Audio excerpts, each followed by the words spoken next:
হয়। সহিহ মুসলিমের বর্ণনা, আল্লাহর নবী বলেন, ইদা মাতাল ইনসান ইনকাতা আনহু আমালুহু ইল্লা মিন সালাসা। মানুষ যখন মারা যায়, মানুষ যখন মৃত্যুবরণ করে, তার জীবনের সব আমলের দরজা বন্ধ হয়ে যায়, কিন্তু তার জীবনের তিনটা আমল চালু থাকে, জারি থাকে। সুবহানাল্লাহ বলেন। আমি আপনি যখন মরে যাব, যখন আমাদের চক্ষু বন্ধ হয়ে যাবে, তখন সব আমলের দরজা বন্ধ, তবে তিনটা আমলের দরজা চালু থাকে।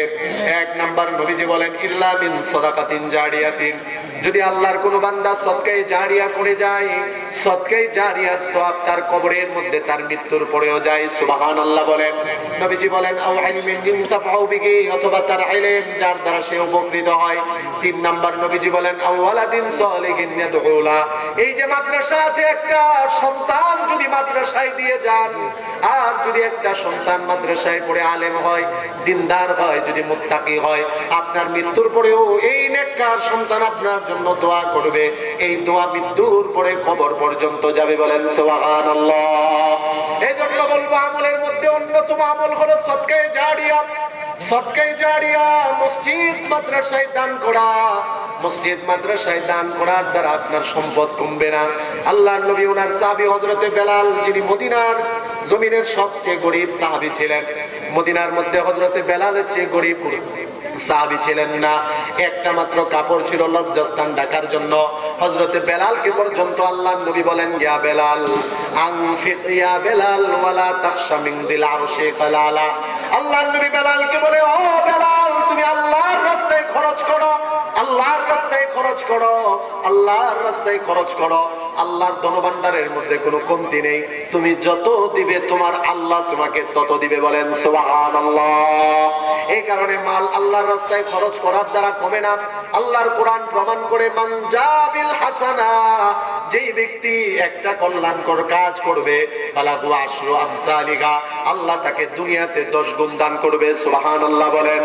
হযরতে আলী রাদিয়াল্লাহু তাআলা আনহু, হযরতে ফাতেমাতুজ জোহরা রাদিয়াল্লাহু আনহা, নবীজির কলিজার টুকরা, আদরের দুলালি যিনি ছিলেন, আল্লাহর নবী বলেছেন, আল ফাতিমাতু বিদআতুম মিন্নি, ফাতেমা আমার একটা টুকরা, আমার একটা অংশ।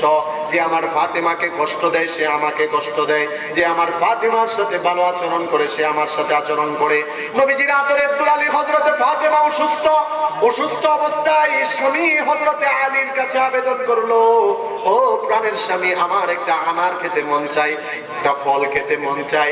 হযরতে আলী তিনি বাজারে গেলেন, সারাদিন কাজ করে, সারাদিন কাজ করে যে টাকা পেলেন, এই টাকা দিয়ে তিনি একটা আনার ক্রয় করলেন। স্ত্রী অসুস্থ, স্ত্রীকে খাওয়াবেন, একটা আনার ক্রয় করে যখন আসতেছেন, রাস্তার মধ্যে একজন ভিক্ষুক হযরতে আলীকে পেয়ে গেল। আলীকে পেয়ে প্রশ্ন করলো, আলী, তোমার কাছে একটা আনার আছে, আমি 3 দিন ধরে ক্ষুধার্ত, তুমি তোমার আনারটা আমাকে দিয়ে দাও, আমি আল্লাহর কাছে তোমার জন্য দোয়া করব। হযরতে আলী রাদিয়াল্লাহু তাআলা আনহু যখন দেখলেন কোরআনের আয়াতের কথা মনে পড়ে গেল, সায়েলকে তোমরা ফিরিয়ে দিও না। হযরতে আলী মনে মনে ভাবলেন, আমার কাছে আনার আছে, ভিক্ষুক জানলো কিভাবে? হযরতে আলী বলেন, ভিক্ষুক আমার কাছে আনার আছে, তবে একটা আনার, আমার স্ত্রী তো অসুস্থ, সেও খেতে চেয়েছে, তুমিও চেয়েছো, নাও, তুমি অর্ধেক নাও, আর বাকি অর্ধেক আমার বাড়িতে আমি নিয়ে যাই। হযরতে আলী রাদিয়াল্লাহু তাআলা আনহু অর্ধেক আনার যখন ভিক্ষুককে দিয়ে দিল, ভিক্ষুক অর্ধেক আনারকে পিছন দিয়ে আবার দৌড়িয়ে ছুটে এসে আলীকে বলল, আলী, আমি তো অসুস্থ ছিলাম, ক্ষুধার্ত ছিলাম, তোমার অর্ধেক আনার খেয়ে আমার অর্ধেক ক্ষুধা পূরণ হয়ে গিয়েছে, আর অর্ধেক সুস্থতাও আমি অনুভব করতেছি, বাকি অর্ধেক আনার যদি দাও, পূর্ণ ক্ষুধা দূর হবে, পরিপূর্ণ সুস্থ হয়ে তোমার জন্য দোয়া করব। বারবার চাওয়ার কারণে হযরত আলী পুরো আনারটাই দিয়ে দিলেন। বাড়িতে গেলেন, মনটা বড় খারাপ, স্ত্রী ফল খেতে চেয়েছিল, আনার খেতে চেয়েছিল, আনার আনতে পারেনি। কিন্তু আশ্চর্যের বিষয়, বাড়িতে যাওয়ার পরেই দেখে স্ত্রী দাঁড়িয়ে আছে। সালাম দিলেন, নগো প্রাণের স্বামী, আপনি আসেন, হয়তো কোনো নেকের কাজ, ভালো কাজ করেছেন, ওই ভালো কাজের উসিলায় আল্লাহ আমাকে সুস্থ করে দিয়েছে। হযরত আলী রাদিয়াল্লাহু তাআলা আনহু ঘরের ভিতরে গেলেন, ফাতেমা রাদিয়াল্লাহু তাআলা আনহার সাথে স্বামী স্ত্রী খুশ গল্প করতেছিলেন। এমন সময় হযরত আলীর দরজার মধ্যে নবীজির সবচেয়ে বয়োবৃদ্ধ সাহাবী সালমান ফারসি রাদিয়াল্লাহু তাআলা আনহু আসলেন, এসে তাড়াতাড়ি দরজার মধ্যে টোকা দিয়ে বলতেছে, আলী তাড়াতাড়ি খোলো, তাড়াতাড়ি দরজা খোলো। কেন কেন? তাড়াতাড়ি দরজা খোলো। দরজা খোলার পরে মাথার মধ্যে একটা টুকরি, একটা জড়ি ছিল, তাড়াতাড়ি আলী নামাও। আল্লাহর নবী হযরতে আলী রাদিয়াল্লাহু তাআলা আনহু নামানোর পরে সালমান ফারসি রাদিয়াল্লাহু তাআলা আনহু হযরতে আলীকে বলেন, আলী, নবীজির কাছে মদিনার একজন সাহাবী এসে এই যে আনারগুলো হাদিয়া দিয়েছেন, নবীজি তোমার কাছে পাঠিয়ে দিয়েছে। হযরতে আলী আনারগুলো গুনতেছেন, একটা, দুইটা, তিনটা, চারটা, পাঁচটা, নয়টা। হযরতে আলী বলেন, ও সালমান, আপনি মন খারাপ করবেন না, মনে কষ্ট নেবেন না। নবীজি হয়তো অন্য কোনো বাড়িতে পাঠানোর জন্য বলেছে, আপনি ভুলে এখানে নিয়ে এসেছেন। হযরতে সালমান ফারসি বলে, না, আপনার কাছে নবীজি বলেছেন তো? না, এটা হতে পারে না। কই, কেন হতে পারে না? হযরতে আলী বলেন, আমি আল্লাহর রাস্তায় আজকে একটা আনার দান করেছি, আমার বাড়িতে আসলে 9টা আনার আসবে না, 10টা আনার আসবে। আল্লাহু আকবার। কেননা আল্লাহ বলেছেন যে 1 টাকা আল্লাহর রাস্তায় দান করবে, আল্লাহ দুনিয়াতে নগদ তার 10 গুণ দান করে দিবে। হযরতে সালমান ফারসি এবার চাদরের নিচ থেকে আরেকটা আনার বের করলেন আর বললেন, আলী, তোমার আনার খাওয়ার জন্য আমি এই পন্থা অবলম্বন করিনি, বরং আসল কথাটা বের করার জন্য আমি এই চালাকি করেছি। তার মানে আল্লাহর রাস্তায় 1 টাকা দান করলে দুনিয়াতে আল্লাহ নগদ 10 টাকা দান করে, দুনিয়াতে আল্লাহ তাআলা তার অভাব অনটন দূর করে। as-সাদাকাতু তারুদ্দুল বালা, দান সদকা করার দ্বারা বান্দার জীবনের বিপদ আপদ মুসিবত দূর হয়। শুধুমাত্র তাই না, আল্লাহর নবী বলেন, আস-সাখিয়্যু করিবুম মিনাল্লাহ, যারা দান করবে আল্লাহর রাস্তায় তারা আল্লাহর কাছে বড় প্রিয় বান্দা হয়ে যায়। ওয়া করিবুম মিনান নাস, মানুষের কাছেও বড় প্রিয় হয়ে যায়। দানশীল ব্যক্তিদেরকে সবাই মহব্বত করে। নবীজি বলেন, ওয়া করিবুম মিনাল জান্নাহ, জান্নাতের নিকটবর্তী হয়ে যায়। ওয়া বাঈদুম মিনান নার, দান করার দ্বারা বান্দা জাহান্নাম থেকে অনেক দূরে চলে যায়। আল্লাহর নবী বলেন, যেই ব্যক্তি দান করবে না, যে কৃপণ হবে, কৃপণতা করবে, সেই ব্যক্তির পরিণতির ব্যাপারে নবীজি বলেন, ওয়াল বাখিলু বাঈদুম মিনাল্লাহ, যে ব্যক্তি বখিল হয়, দান করে না, সে আল্লাহর থেকে দূরে সরে যায়। ওয়া বাঈদুম মিনান নাস, মানুষের থেকে সে দূরে সরে যায়, বখিলকে কেউ পছন্দ করে না। ওয়া বাঈদুম মিনাল জান্নাহ, জান্নাত থেকে সে দূরে সরে যায়। ওয়া করিবুম মিনান নার, বখিল ব্যক্তি দান না করতে করতে এক পর্যায়ে জাহান্নামী হয়ে যায়। বলেন নাউযুবিল্লাহ। আল্লাহ তাআলার সন্তুষ্টি অর্জন করার বড় মাধ্যম হলো আল্লাহর রাস্তায় দান করা। হযরত উসমান রাদিয়াল্লাহু তাআলা আনহুর ব্যাপারে ওনার জীবনের মধ্যে পাওয়া যায়, একাধিকবার রাসূল ওনাকে জান্নাতের সুসংবাদ দিয়েছেন। মসজিদে নববীর জন্য জায়গার দরকার, আল্লাহর নবী ঘোষণা করলেন যে এই জায়গাটা ক্রয় করে মসজিদের জন্য অক্ষ করে দিবে, জান্নাতে আমি তার জন্য এতটুকু জায়গা বরাদ্দ করে দিব। হযরত উসমান যখন শুনলেন মসজিদের জায়গা দরকার, অনেক টাকা দিয়ে ইহুদির কাছ থেকে মসজিদের জায়গা ক্রয় করে তিনি ওয়াকফের দলিল নবীজির হাতে দিয়ে দিলেন আর বললেন, ইয়া রাসূলুল্লাহ, আমার জন্য কি জান্নাতের সুসংবাদ আছে? নবীজি বললেন, উসমান, আমি নবীজি তোমাকে সাক্ষী দিলাম, এতটুকু জায়গা আল্লাহ তোমার জন্য জান্নাতে বরাদ্দ দিয়ে দিয়েছে। এজন্য জান্নাত, দুনিয়াতে যে ব্যক্তি আল্লাহর ঘর মসজিদ বানাবে, মান বানা লিল্লাহি মসজিদান বানাল্লাহু লাহু বাইতান ফিল জান্নাহ, যেই ব্যক্তি দুনিয়াতে আল্লাহর সন্তুষ্টির জন্য মসজিদ বানাবে, আল্লাহ তার জন্য জান্নাতে একটা প্রাসাদ বানিয়ে দিবে। বলেন সুবহানাল্লাহ। বাদশাহ হারুনুর রশিদের নাম আমরা সবাই জানি। বাদশাহ হারুনুর রশিদ ওনার জীবনের শেষ প্রান্তে এসে মনে মনে একটা ইচ্ছা করলেন, আমি আমার একা নিজস্ব অর্থায়নে একটা মসজিদ বানাবো।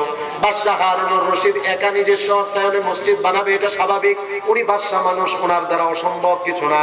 বাদশাহ হারুনুর রশিদ মসজিদ বানাচ্ছে, অনেক দিন লাগিয়ে মসজিদ নির্মাণ হলো, মসজিদ উদ্বোধন হয়ে গেল, মুসল্লিরা নামাজ শুরু করে দিল।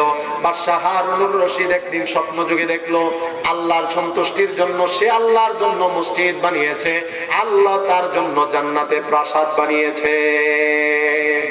স্বপ্ন যুগে বাদশাহ হারুনুর রশিদ তার প্রাসাদের কাছে গেল, যাওয়ার পরে দেখলো প্রাসাদের সামনে তার নাম লেখা। বাদশাহ হারুনুর রশিদ সুন্দর করে নাম লেখা আছে। এবার নিজের প্রাসাদে ঢুকবে, দারওয়ান বলে, কে আপনি? কয়, আমি তো হারুনুর রশিদ, এই যে আমার নাম লেখা, আমি তো এই হারুন। এবার ফেরেশতা যারা পাহারাদারির দায়িত্বে ছিল তারা বলে, আপনার বাড়ি বুঝতে পারলাম, তবে এখনো আপনার ঢোকার অনুমতি হয়নি, আল্লাহর পক্ষ থেকে অনুমতি আসলে পরে ঢুকবেন। কয়, কখন অনুমতি আসবে? কয়, আপনার মৃত্যুর পরেই জান্নাত আল্লাহ আপনার জন্য বরাদ্দ রেখে দিয়েছে। হয়েছে। বাদশাহ হারুনুর রশিদ এবার স্বপ্ন যুগে তার প্রাসাদে ঢুকতে পারে না। তাতে কি হয়েছে? প্রাসাদের বাহির দিয়ে জানালা দিয়ে ঘুরে ঘুরে প্রাসাদ দেখে। বাদশাহ হারুনুর রশিদ তার প্রাসাদের ভিতরের দৃশ্যগুলো দেখে। আল্লাহ তাআলা তার জন্য প্রাসাদ বানিয়েছেন কি দিয়ে? লাবিনাতুম মিন ফিদ্দা ওয়া লাবিনাতুম মিন যাহাব। বাদশাহ হারুনুর রশিদ দেখতেছে তার প্রাসাদ ভিতরে যে বানানো, একটা ইটা হলো রূপার, আর একটা ইটা হলো স্বর্ণের। ওয়া মিলাতুহা আল মিসকুল আসফারু, দুই ইটের মাঝখানের গাঁথনি হলো সুগন্ধি মৃগনাভি। দুনিয়াতে যেমন আমরা দুই ইটের মাঝখানে সিমেন্ট আর বালি দিই, জান্নাতের দুই ইটের মাঝখানে আল্লাহ সুগন্ধি মৃগনাভি দিয়েছেন। দুনিয়াতে যেমন আমরা টাইলস ব্যবহার করি, জান্নাতেও টাইলস আছে। তবে টাইলসটা কি হবে? আল্লাহর রাসূল বলেন ওয়া হাসবাউহা আল-লু'লু'ু ওয়াল ইয়াকুত, জান্নাতের টাইলস হবে মণি মুক্তা এবং ইয়াকুত পাথর। মণি মুক্তা আর ইয়াকুত পাথর দিয়ে জান্নাতের টাইলস বিছানো হবে। আপনার জন্য ওই জান্নাত বরাদ্দ। সুবহানাল্লাহ। বাদশাহ হারুনুর রশিদ তার এই প্রাসাদটা বাহিরে ঘুরে ঘুরে দেখতেছে। স্বপ্ন যুগে বাদশাহ হারুনুর রশিদ হঠাৎ করে তাকিয়ে দেখে তার প্রাসাদের পিছনে আরেকটা প্রাসাদ, এমনই নির্মিত প্রাসাদ। বাদশাহ হারুনুর রশিদ মনে করতেছে ওইটাও হয়তো তারই প্রাসাদ। তিনি স্বপ্ন যুগে গেলেন সেখানে, যাওয়ার পরে দেখে না গেটের মধ্যে তার নাম লেখা না। এই মসজিদ নির্মাণ করেছিল যে রাজমিস্ত্রি, ওই রাজমিস্ত্রির নাম ওই প্রাসাদের সামনে লেখা। বলেন আল্লাহু আকবার। বাদশাহ হারুনুর রশিদ এই স্বপ্ন দেখে তার ঘুম ভেঙে গেল।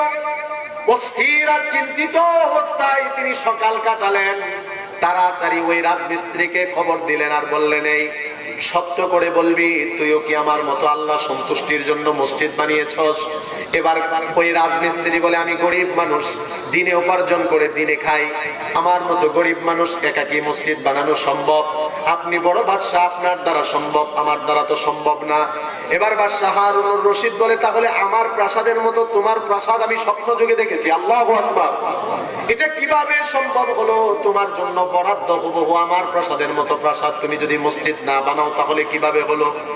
এবার ওই রাজমিস্ত্রি চোখের পানি ছেড়ে দিয়ে বলে, ও বাদশাহ, আপনি যখন নিজস্ব অর্থায়নে মসজিদ নির্মাণ করতেছেন, আমি মুসলমান, আমারও তো মন চায় আল্লাহর ঘর মসজিদ বানাতে, কিন্তু আমি একা তো মসজিদ বানানো সম্ভব নয়। তবে আল্লাহর ঘর মসজিদে শরীক থাকার জন্য আপনি যে বিশাল বড় পাথরের স্তূপ এনেছিলেন, এমন কিছু বর্ণের পাথর আমি আমার বাড়ির উঠানের নিচে পেয়েছিলাম। রাত্রিবেলা গভীর অন্ধকারে 4-5টা ছোট্ট ছোট্ট পাথরের অংশ আপনার পাথরের স্তূপের মধ্যে এই নিয়তে রেখেছি যে আমিও মুসলমান, আল্লাহর ঘরে শরীক থাকলাম। বাদশাহ হারুনুর রশিদ আর বুঝতে বাকি রইল না, উনি একা নিজস্ব অর্থায়নে মসজিদ নির্মাণ করে আল্লাহ যে জান্নাত ওনাকে দান করেছে, ওই যে ওই রাজমিস্ত্রি তার তৌফিক অনুযায়ী 4-5টা পাথর দান করে হুবহু একই জান্নাত আল্লাহ তাকে দান করেছে। বলেন সুবহানাল্লাহ। এজন্য মসজিদ নির্মাণে অংশগ্রহণ করার দরকার আছে কি নাই? ও মুসলমান, সব জায়গায় দলাদলি হতে পারে, কিন্তু মসজিদে কোনো দলাদলি নেই। জোরে বলেন ঠিক কি না? রাজা প্রজা আর মসজিদের মধ্যে ধনী গরিবের কোনো ভেদাভেদ নেই। সবাই একই কাতারে এক জায়গায় দাঁড়িয়ে যে ইবাদত, যে আমল যে জায়গায় করা হয় সেটা হলো আল্লাহর ঘর মসজিদ। ঠিক কি না? পৃথিবীর মধ্যে সবচেয়ে আল্লাহর কাছে প্রিয় জায়গা আহাব্বুল বিলাদি ইলাল্লাহি মাসাজিদুহা, পৃথিবীতে আল্লাহর কাছে সবচেয়ে প্রিয় জায়গা হলো আল্লাহর ঘর মসজিদ। এই কারণে এই আল্লাহর ঘর মসজিদ নির্মাণ কাজে যারা অংশগ্রহণ করবে আল্লাহ তাদেরকেও প্রিয় বান্দা হিসেবে কবুল করে নেয়। সুবহানাল্লাহ। জোরে বলেন না সুবহানাল্লাহ। এজন্য মসজিদ নির্মাণের কাজে যার যতটুকু তৌফিক সামর্থ্য আছে, সামর্থ্য তৌফিক অনুযায়ী আমরা সবাই শরীক থাকবো তো ইনশাআল্লাহ। জোরে বলেন না ইনশাআল্লাহ। আমি শুনতে পেয়েছি আপনাদের মসজিদের নির্মাণ কাজ শুরু হয়েছে ইতিমধ্যে। আপনাদের এই মসজিদের নির্মাণ কাজ শুরু হয়েছে। ও ভাইরা, ও আমার যুবক ভাইরা, ও আমার মুরব্বী বাবারা, সদকায়ে জারিয়া হিসাবে এখানে এমন অনেক সন্তান আছেন কারো মা নেই, কারো বাবা